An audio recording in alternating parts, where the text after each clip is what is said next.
మిత్రులారు, ఇప్పుడు మన సూర్యబామాయి గారు మంచి పాట పాడుతున్నారు. ఓ నాన్న, ఓ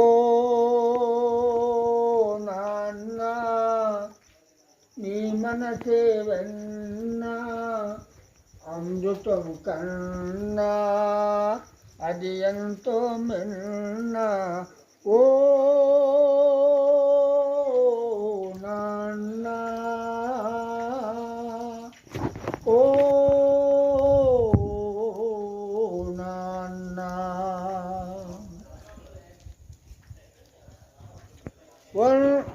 ముళ్ళ బాటలో నీవు నడిచావు, పూల తోటలో మమ్ము నడిపావు. ముళ్ళ బాటలో నీవు నడిచావు, పూల తోటలో మమ్ము నడిపావు. ఏ పూట తిన్నావో, ఎన్ని పస్తులున్నావో, ఏ పూట తిన్నావో, ఎన్ని పస్తులున్నావో.